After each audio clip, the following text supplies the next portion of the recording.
Hey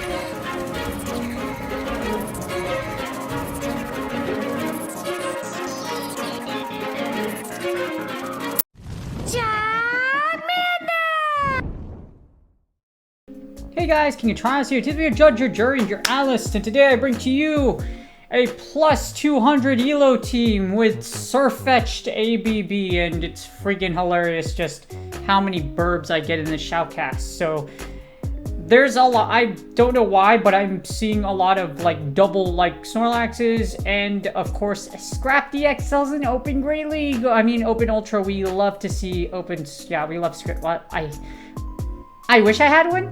But let's see. Actually, let me take a look. I don't even think I have enough XLs. Like, I've traded a few Scrafties for like long distance with my friends, and I swear I don't even have, despite saving all of them, I'm still 116 Scraggy XL candy for being short. So yeah, and I save a lot of them and just trade them for XLs, but still I don't have enough, which yeah. But despite that, this is actually a really fun team. Like I mentioned, I go plus 200 on it. It's a very simple team. It's Pidgeot, Cobalion, and with Scrafty. One of my friends was like, dude, Pidgeot and Cobalion is an amazing core. And I was like, wait, what? And I was like, you know what? I have an XL Pidgeot. Why not? So I slapped Burb in the back, and I was like, this is actually a lot of fun. You're going to either sack Pidgeot in the lead, unless it's a really bad lead. Like I did face an Ampharos, and I still won, but your safe switch is going to be Cobalion. Cobalion's a fantastic safe switch. Or like I mentioned, you're going to sack Pidgeot in the lead, and then this SIRFETCH'D is actually carrying Brave Bird, so I'm going to burb my way to victory and absolutely smack the holy crap on my opponent. You're going to see some absolutely, I hope you'll enjoy it. There's a lot of, it's like a carpet bomb of destruction with the SIRFETCH'D. But before we get started, it's going to be my therapist mental health tip of the day, and you can easily skip this by going 2 minutes out of the video, or you're just going to chapters. That's why I put chapters. And this one's really quick. It's going to be about anxiety. So anxiety is a powerful emotion that can take a toll on a person, affects your self-esteem, stress management, relationships, performance at work and school. So it can be difficult to live with, but gaining understanding of what anxiety is and how it affects a person is a great way to learn how to manage symptoms. I work at a high-performing school as a mental health therapist, and I have a lot of kids that are really stressed out because they want to get good grades. So anxiety is temporary. You can have chronic anxiety, but it's very treatable. And once you treat it and overcome it, there's a lot of things you will start to fear less, which is very interesting how that works. But take a look at this. It's a great worksheet on identifying triggers for anxiety because everybody else has different triggers. So take a look at this. And without further ado, this is ABB team plus 200 ELO with SIRFETCH'D, and let's get started. All right, here are the battles, and yeah, these are pretty funny, I'm not gonna lie. We got Pidgeot into the Jellicent. Alright, this is a great lead for us, unless this thing has Ice Beam. And because they swapped out right away, I'm guessing they don't have Ice Beam. I'm gonna go straight for the Feather Dance here. If you get Pidgeot, if they lose lead, debuff first and then swap out. Unless it's a really bad matchup, which a lot of things, unless it's like an Ampharos, Pidgeot does pretty dang well against a lot of things. We're gonna fire the Feather Dance, and we get their shield. I'm gonna send in SIRFETCH'D now because SIRFETCH'D, Cobalion is going to get walled because Nidoqueen resists everything. It resists Double Kick, it resists Stone Edge because Ground resists Rock, and because Poison resists Fighting. So we're gonna send in SIRFETCH'D, and Leaf Blade does neutral damage. So we're just going to go ahead and beat the unholy crap out of this poor Nidoqueen. Because we double debuffed it, I'm going to shield once here just so that SIRFETCH'D can farm down here, and we might be able to hit the burb. But I don't shield this one because I should be able to live this next one, which I didn't know they could get to another one. So, you know, I probably should have shielded the other one before, but that's perfectly fine because we should get the big burb energy anyways. And we don't want our SIRFETCH'D to get farmed. They send in Scrafty, and I'm like, oh lord, you should definitely shield this. So we're gonna fire the 69420 Suburban, and as you see here, Scrafty is literally breathing for air. Or rather we just like took the air out of it, you know what I mean? We're like the Avatar, we're just airbending, and this is pretty much game over. And they're either gonna top left, or their poor Scrafty's gonna get obliterated and literally kicked in the face by my Cobalion. They said they're going to Bubble Beam me to death, and my opponent is still trying to get the dub here, and I don't know why. I'm going to Feather Dance here to lower them and bait them possibly, and I get the bait. Because if this was a Brave Bird, it would have done heavy damage, and because I'm double resisting these hexes, it works out anyways. But All I have to do here is hit the Brave Bird, Cobalion, Stone Edges, and then it kicks the poor freaking Scrafty in the face. That's what you get for using... Okay, you know what? I know I'm roasting this person for using XLs, but you know, Pidgeot is actually a very accessible XLs. Do you know, if you played Pokemon Go in 2016, do you know how many Pidgeys were out there? You probably know, Pidgey used to be the mon everybody used to evolve and level up. Well, guess what? I got a whole lot of freaking Pidgeys. So right when XLs released, I already had enough XLs to build, and I mean, I already had enough regular candy to build, get XLs for an XL Pidgeot. So yes, XL Pidgeot is definitely way more accessible if you played for a long time, rather than Jellicent, Nidoqueen, or Scrafty for sure. And speaking of this, remember I told you if we have an Ice Beam Jellicent, well, that's why it's neutral, because it's neutral if they don't have Ice Beam. If they have Ice Beam in this case, what sucks is you actually lose this lead. So Ice Beam goes through. I definitely should have shielded that. That's a little bit of misplay on my part, so I'm going to have to somehow finesse and come back with the dub. It would have been better to do this, shield the Ice Beam, and then debuff them right here. Even though I got the shield, it's still an issue because I have to shield this second Ice Beam. I'm going to fire Brave Bird, and then I'm going to switch into Cobalion. I'm hoping here, if this is the same team my opponent has, I'm going to have to basically bank that they're going to try to, like, give up switch. So I'm going to switch into Cobalion right away, and then my opponent, I'm going to hope that they just auto-swap. And as you see, they auto-swap into Scrafty, which was a terrible idea because Cobalion has either they didn't know or they thought, hey, Steel fighting does well. The problem is because Cobalion charges so fast with Sacred Sword, Cobalion beats Scrafty very healthily in the 2-shield. So even though you rev up with Power Up Punch, because Cobalion is so bulky, I can eat 2 Power Up Punches before I'm in danger. But as you see here, we're just going to Sacred Sword our opponent to death. The problem is we have a SIRFETCH'D in the back. And I'm guessing our opponent did this because they thought we had a Grass type or something in the back. So I'm like, okay, fair enough. So give up the Scrafty just so you could give it up and then save your Nidoqueen. So what we're going to do here is we're going to go ahead and just beat the unholy crap out of this poor Scrafty. And then they're going to figure out that what they thought was there isn't there. And not only that, I'm up a shield. So you're going to get hit with a 49620 Brave Bird from Unholy Hell. I'm going to buy the most amazing Suburban in the parking lot. I'm going to get the lease. I'm going to pay the down payment with your ELO. And this Brave Bird is going to go off. And you know what? All I'm going to do is just make sure I charge all my bubbles. Make sure you get all your bubbles. And then here comes the boom. And then it doesn't kill us. Yeah. It'll kill Shadow. It won't kill the regular one, sadly. So as exciting as that is, it lived, which was very unfortunate. But hey, you know what? You can't get all the dubs. So we're going to just go ahead and... All I have to do is shield this next move. Hell, I don't even have to shield it. This is going to be a Poison Fang. And if it's an Earth Power, it's double resisted because I'm a flyer. And then I'm just going to fire another Gust. And then that's game. So yes, fun fact. Against Jellicent, you lose if it's an Ice Beam one. So you should shield first. Unless you have a giant Coconut of Steel, in which my huevos... Mi huevos es grande. That means my eggs are big if you speak Spanish. I'm trying to study because as a mental health therapist at a school, Spanish is a very valuable second language when you have a very high Spanish population. So, you know, I'm trying to study, okay? Trying to take a little bit a day. And we get a Muk. Okay, so here's what kind of sucks. They call the bait. Brave Bird would have done big damage here, but then I'm hoping I don't get gunked, and I do get gunked. So that's a -2, and this boy gunked me, and I am mad. The good thing is, I'm going to be able, whether or not I lose CMP or not, I'm going to let go of Pidgeot, and then all I'm going to do is farm down this Muk. Cobalion completely walls Muk, so I should be able to hopefully literally just double kick down, and now I have a lot of energy for my opponent's back row, and that's a Trevenant. So, Trevenant isn't exactly a terrible thing against Cobalion. You do resist Seed Bomb, so that's the good thing. And as you see, Stone Edge does a healthy chunk of damage. About 40%. So if you can get 2 Stone Edges through, you can do some big damage. The problem is here, in the 2-shield, it's still really rough, especially if they bait you.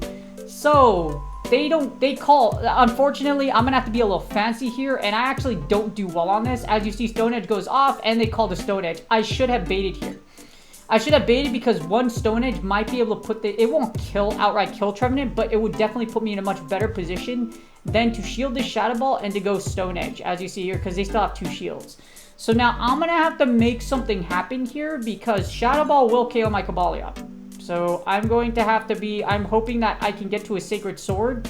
And then I'm going to chip away at this Trevenant as much as possible and hopefully Sirfetch'd with its gigantic schlong, the lightsaber of destiny. And I can't wait for the next season of Mandalorian for those of you that are interested in it. That, or let's see, what's another anime with big swords in it? Or giant swords. Sword Art Online is definitely one to come. Well, actually Final Fantasy. Final Fantasy, you have giant swords. And as you see here, we get a Regirock. And my brain is like, wait, what? A Regirock. I've seen this team before, but I don't remember what. The Leaf Blade's going to go through, but unfortunately, because our opponent has a Regirock, I'm not going to die to one move. Zap Cannon, Stone Edge resisted, Focus Blast won't kill here. I should be able to farm this thing down, and because Sirfetch'd attack is so high, I should be able to just win CMP against that Trevenant, and then I could just take it out. And that's game. So for the, as you see here, we're having a lot of fun. Speaking of long, we're facing a dude's name, which is Footlong, which is, that, I don't know why. That's a really weird name. But you know what? It's Pokemon Go. I'm pretty sure you've seen a lot of people with Go Battle League usernames. I think I saw Rock, Paper, Scissors was one of the ones as my favorite ones that I've seen. Or like, you use meta was one of my favorite ones, and the funniest part is this person was literally using a Jellicent XL. So how dare you accuse me of using XLs when you accuse me of using meta when you're using a Jellicent XL, dude. And I think this was in the Weather Cup too, so they're even more desperate. So, as you see here, we got Crobat on a Pidgeot. Unfortunately, Crobat does lose just because we're able to debuff it, and Shadow Ball's resisted. So we get them switching into a Snorlax. This is why I love Sirfetch'd, because you can only take one Body Slam, though. So you have to shield the second Body Slam here, but the thing is, Sirfetch'd with energy is a very dangerous thing. So I'm going to shield this Body Slam, and I'm just going to beat the holy crap out of this thing. And if they don't shield this, this is going to hurt a lot. This Brave Bird, if they shield it, it's going to be amazing my opponent, but if they don't shield, it's going to suck. And it goes through. Boom, baby. Absolute boomage. And then we get a Obstagoon with 2 shields. I don't know what universe do you think Obstagoon with 2 shields is going to be able to beat a lot of things, especially if I have a fighter, which is Cobalion. ABB freaking Sirfetch'd is just going ham in this cup, and I love it.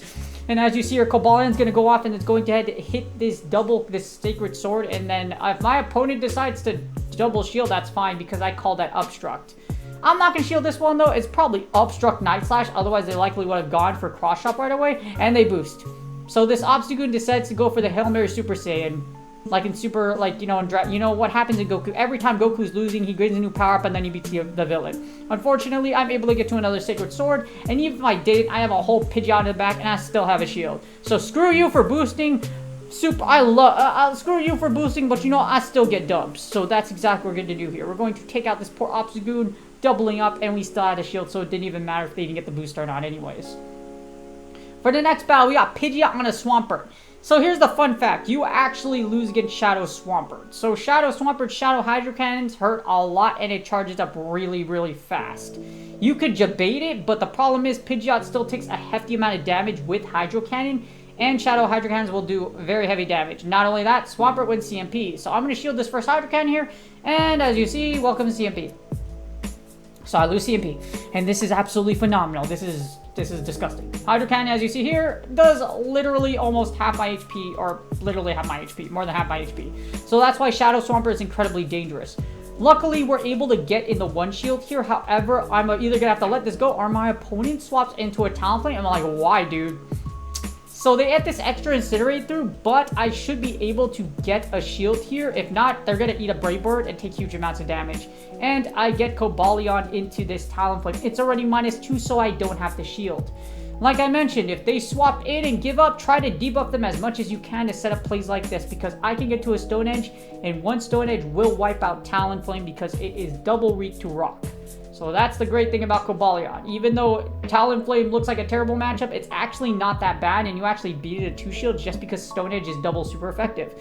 A giant Pillar of Earth comes from the ground from literally out of nowhere, and then we're vibing right now. And I get a Snorlax. So our opponent just, unfortunately, even though we lost the lead, we were still able to find a win condition out of this because my opponent decided to bait to Oblivion. And now all I have to do is send in Sirfetch'd, and then I can beat the unholy crap out of this poor this poor Snorlax. And then I'm not going to shield anything. No matter what, Snorlax won't kill here. And they have an Outrage. So wow. I was like, whoa. Now that for Giratina. And then I'm going to fire Leaf Blade here. My opponent's either going to top left or they just die anyways because this will kill. And that's game. As you see here, they take the top left and they take option number 2. So now, that's game. I hope y'all enjoyed that one. I was like, I really wanted to like hit him with a Brave Bird or something like that. But you know what? Yeah. Next, we got the final battle here. I actually chose 6 battles because this one is going to be very interesting. So, as you see here, we got Swampert, and even though this looks like a winning lead for you, they swap in a floor, guys, and my brain is like, what the heck? And I'm like, I don't know what to do in this scenario. So, I'm going to fire Feather Dance in hoping that I debuff them, and I'm going to get a little more energy here. They fire a move, it's going to be a Moonblast, but I should have switched into Cobalion. So, getting that debuff, I'm going to get another move back here, and then I'm going to switch into Cobalion. But because double kick is resisted, I should be able to hopefully get some in. Moonblast does neutral damage here. Doesn't do a lot, and thankfully I don't get debuffed. And then I go for the Stone Edge, which is actually a mistake. What I should have done here is I should have double kicked. I should have tried to double kick down. Either double kick down or, yeah. Because here's the problem. Swampert is going to have so much energy here, and I actually am not going to shield this Hydro Cannon. I want to save both of my shields, which can absolutely prove fatal for me that I'm not shielding. So, yeah, you're probably going to guess where this is going to go. But, as you see here, we're going to Sacred Sword. We're going to do as much damage as we can against Swampert. And I still have 2 Pokemon. So, I still have a whole Pidgeot. And I have a whole... a freaking Sirfetch'd. The problem is, if Sirfetch'd doesn't have a great matchup, I combo in here and I'm firing this Feather Dance. And my opponent is probably going to call this. I should have Brave Birded. But this is okay, because they actually swap out and we get a Sylveon. So this is why this is terrible. Sylveon, even though I'm going to debuff it here, I'm down 2 shields. So I should have tried to Brave Bird through here. And as you see, they call it. I should have definitely Brave Bird. I would have been able to. But however, because I did that -2 play like I did here, because it's -2 Charm isn't going to be able to do a lot of damage against my Sirfetch'd. And I'm hoping I'm able to get to 2 Leaf Blades here. So I get to 2 Leaf Blades. However, I'm in a lot of danger because of the fact that Swampert still has very healthy. And I don't know where a Charm went through, so I still took Charm damage from somewhere. And unfortunately, the best I can do is force a simultaneous KO. But, you know, I'm not going to carry shields over to the next battle, thankfully. And that's game. I hope y'all enjoyed the video. Hopefully y'all those were a lot of burbs. And yes, I did. You know what's sad? If I actually didn't make that mistake, I actually would have 5-0'd this set. So, yeah, I'm a little salty, but hey, you know what? You live, you learn. At least I didn't. At least I made it a simultaneous KO. But, yeah. Dang it. But I will learn for next time. But I really like this team. I'm probably going to run it a lot. I'm probably going to run this for the rest of Ultra League just because it really is a solid team, and it's just so much fun using Pidgeot. It really is. Pidgeot wins a lot of leads, and it's able to do very well against a whole lot of different combinations, unless it's a Registeel or an Ampharos. In that case, you'll swap out in Cobalion right away. And having Sirfetch'd swing its giant Sorsh, I just call it Shalong, the giant Shalong, and just beat the unholy crap out of opponent. It's just hilarious, and I love to see the animation. But I hope you all enjoyed the shoutcast, and I did take a little break from uploading, so expect Ultra Premier. I'm going to be consistent again, but expect to see Ultra Premier Classic. Those top teams should be coming tomorrow. So I'm going to try to put them together and try to release that tomorrow. I mean, yeah, tomorrow. So, but do me a huge favor. Please like and subscribe for the YouTube algorithm. I'm trying to, my goal by the end of the year is like 4,500 YouTube subscribers. Yeah, so I really do appreciate y'all's support. I also stream Friday through Sunday on Twitch. I won't stream if there's like a community or something like that. So that's why I didn't really stay consistent with my schedule last week, but that's what it is. Hopefully y'all enjoyed the battles. I hope y'all enjoyed the burbs. I hope y'all enjoyed my Sirfetch'd, and it's smacking the unholy crap out of these poor XLs. Actually, I love it, smacking XLs. It's so satisfying. But I hope y'all are being satisfied with Season 12. There's still a whole lot of this season left, so don't worry about it. If you aren't veteran yet, I'm never worried about making Legend. I really don't. You will make it. There's 3 months in the season. So, work hard, practice hard, good luck on your battle sets, and I will see y'all on the next video.